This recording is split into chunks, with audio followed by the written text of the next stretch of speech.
Hi everyone, and welcome back to the Model Railroad Back Shop. I'm your host, Roger Kujawa. I'm here today to show you a neat way to make a realistic deck on your plastic flat cars. We're here in Burlington, Wisconsin on my Atlantic and Great Western, and the local is just arriving in town. I'll show you what I mean after we spot these cars on the interchange for the Milwaukee Road. I model in the 1980s era, so the Milwaukee Road's still around, thus the interchange with them. We're crossing the Sioux Line Railroad right now, past Burlington Tower, which controls the signals for the junction.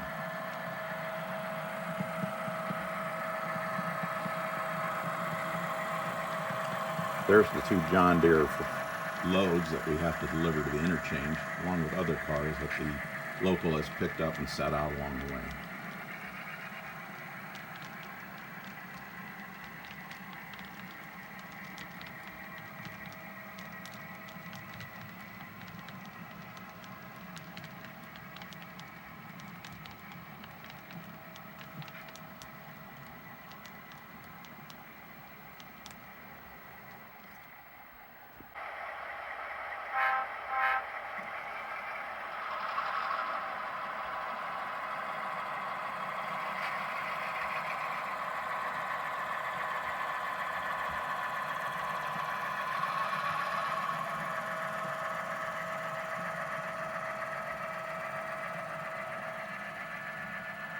You can see the Milwaukee Road interchange track curving off to the left.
After cutting off his train and tying down the brakes on the interchange cars, they got back on the train and getting ready to head south.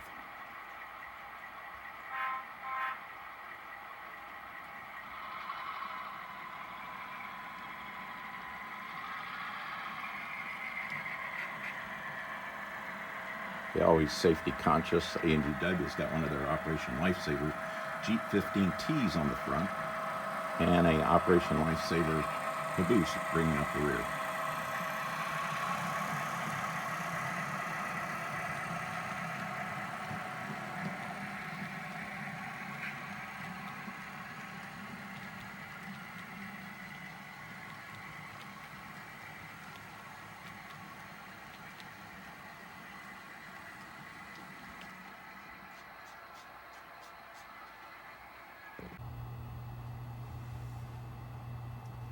Now, I don't model the Milwaukee Road. The interchange track is an all-purpose track. You can pretty much put any kind of traffic on there to simulate it going to some other railroad. After the operating session, I'll usually come around and I'll change these loads out or just make them empty. All my loads are removable.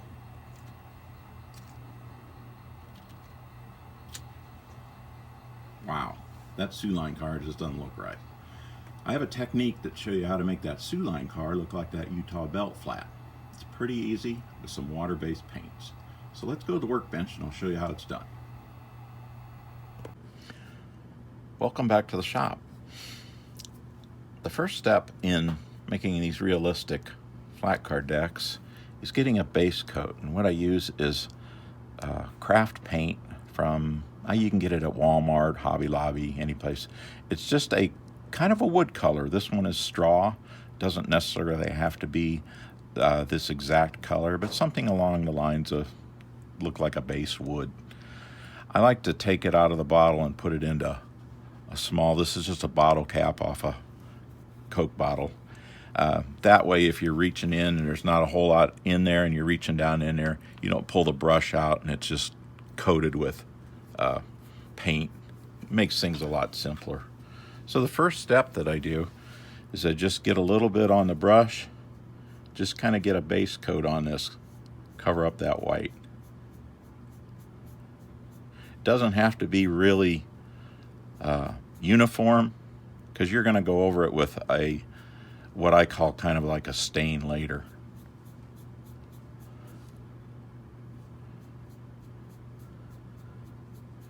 A lot of these early cars, these model die casting cars, Roundhouse, now they're Athearn, they have mold marks in them. You want to make sure you get the paint in there, and those mold marks will virtually disappear then once you get this second and third coating on there.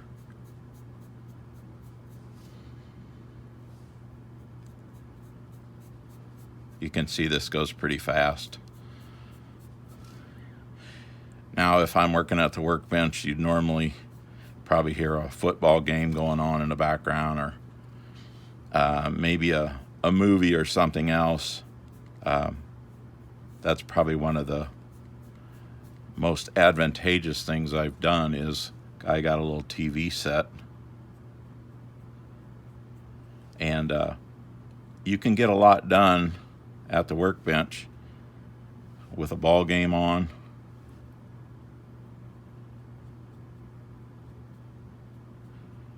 It's kind of hard to talk and do this on the side at the same time.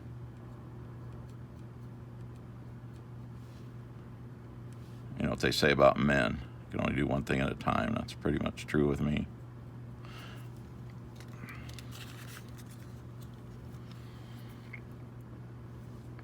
I'll let this dry about 24 hours so that the second coat doesn't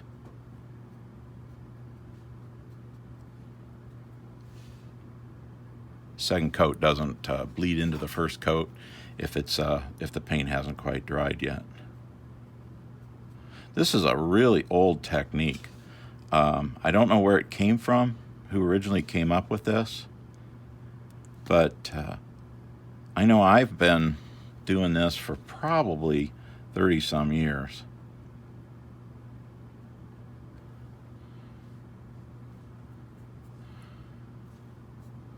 Just kind of make sure there's not anything glaringly weird about it. That looks pretty good. Here's a older, I'm not even sure who made this car. It kind of looks like a Athearn clone, maybe at Revell or somebody.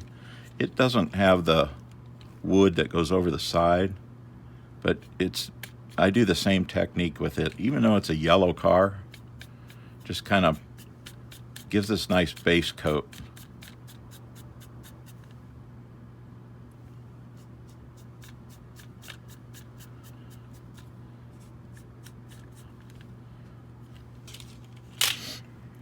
You can see the difference already, how much better that looks. And this orange is just, oh man, this is glaringly bad. I use a flat brush for this. I don't know if it makes any difference. I just kind of got used to using this brush.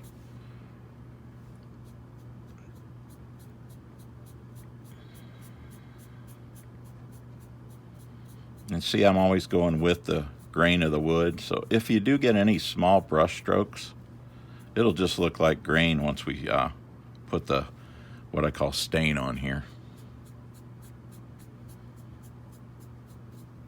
And like I said, it doesn't have to be uniform. If there's a little bit more paint in one spot or another, it's just going to look like weathered wood. Main thing is to cover up this, glaringly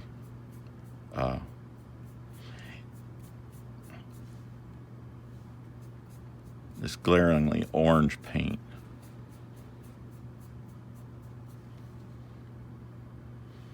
Something bright like this might actually take you more than one coat to cover up some of the spots.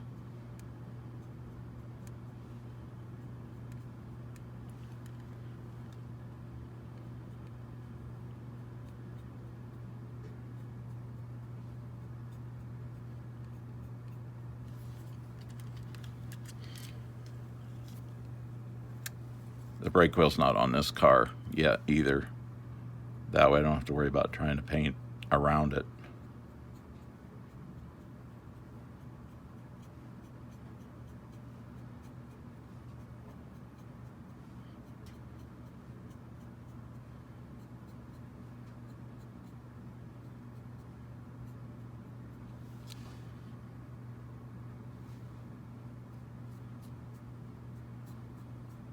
It dries pretty quick, but I always wait quite a while, usually overnight, to put the second coat on, the stain as I call it, just so I don't get any bleed through.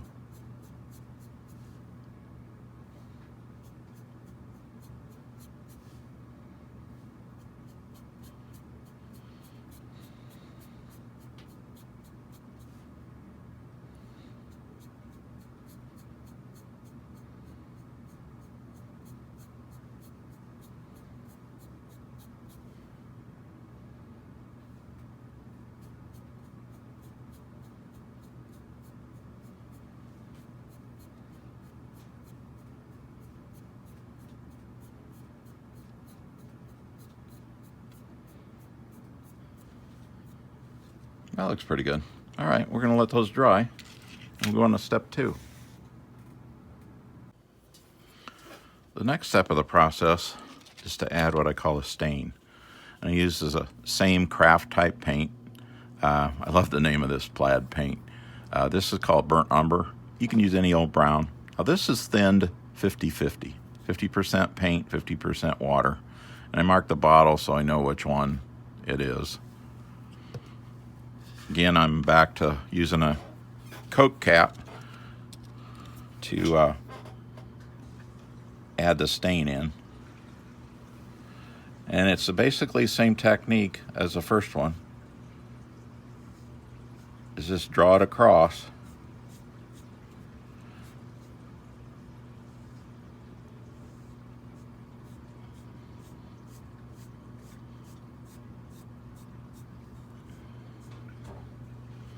Kind of have to watch for air bubbles or low spots that might need a little bit of extra coloring.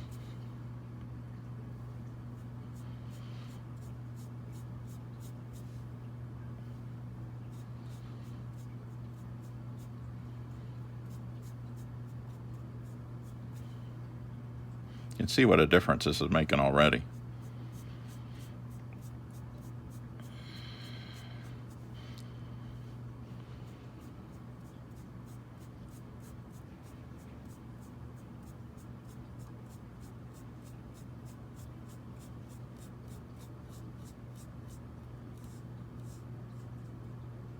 I've also, sometimes, depending on the weather, it's pretty dry right now. It's winter here in Illinois. But in the summer where it's a little more humid, sometimes I'll have a fan running to blow the little air across this. Helps speed up the drying process. I think it's a great idea. I have a fan next to my desk. I use it when I'm gluing to blow the fumes away. Paint fumes or glue fumes. This is like acrylic, so there's no fumes really. But it will speed up the drying time if you need it.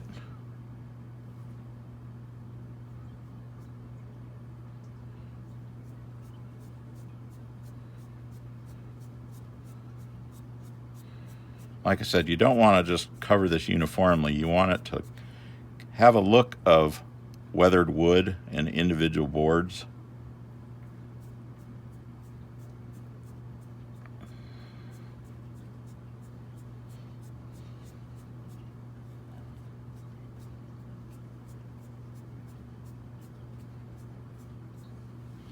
That looks pretty good.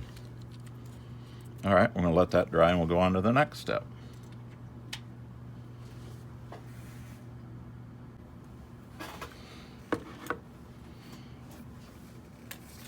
For this third step, I just use plain black paint. This is 90% water, 10% paint.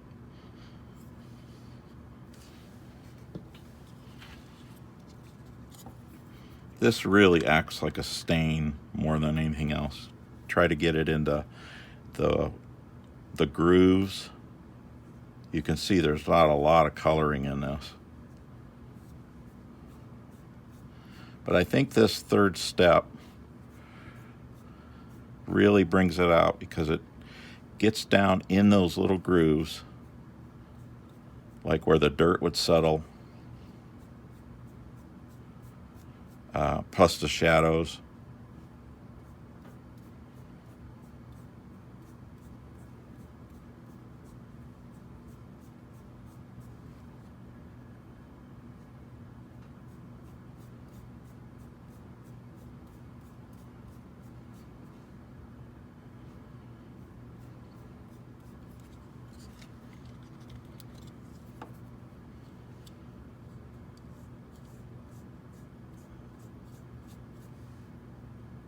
You don't need much of this. Again, this is, I let this dry 24 hours before I tried to put this final coating on here. And don't forget you got to do the sides.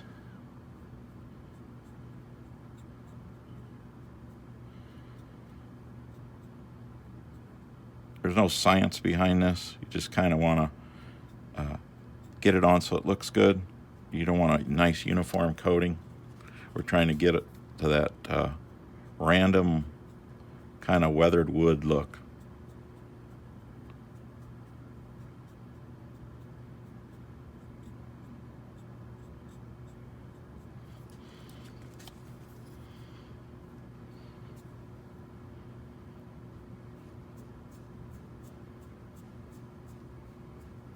Always go with the grain of the wood so you don't get any brush marks going this way. What a difference. Cool, huh?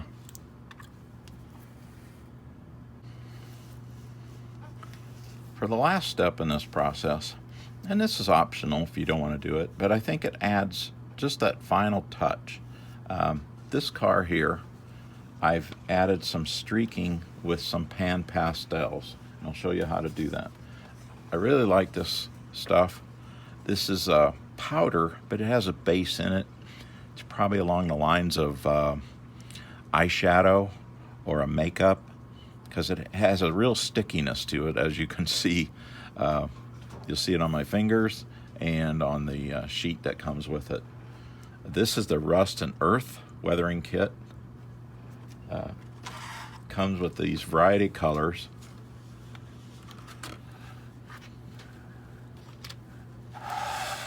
I have a brush here which I've cut almost all the bristles off, so it's really stiff. I just take a little bit of each color and draw it along randomly to give that little bit of extra color, like a different board here is there, has weathered in different spots.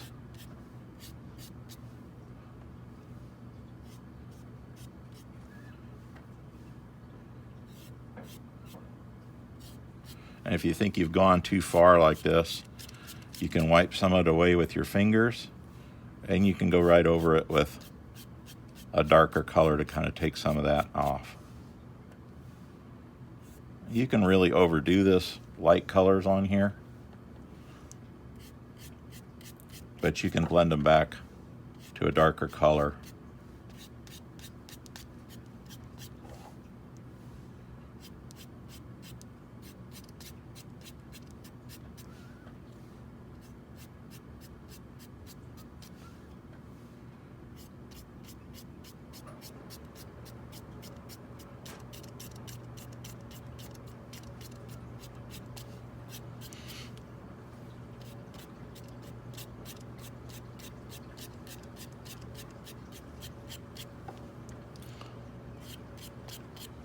This is also a way to hide something you might have missed in one of the previous steps. Maybe you didn't quite get as much color on as you wanted, or something showing through, maybe a little nick in the paint. Another thing this does is really dulls down the car. Even though I flat coated these cars, they still have a smooth finish to them. And this, I'm not sure if you can see it. I'll have to look after I get done with the video. But when you're looking at this in real life, it really gives you that dull look of wood.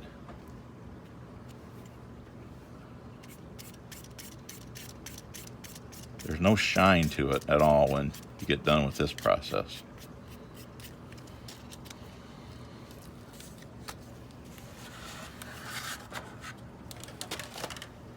Again, that's pan pastels, rust and earth weathering. And I cut the bristles. You can see the bristles there's hardly anything there, but it's real stiff. So we've gone from our first step, which is just the acrylic paint. Step 2 was the burnt umber, thin 50-50.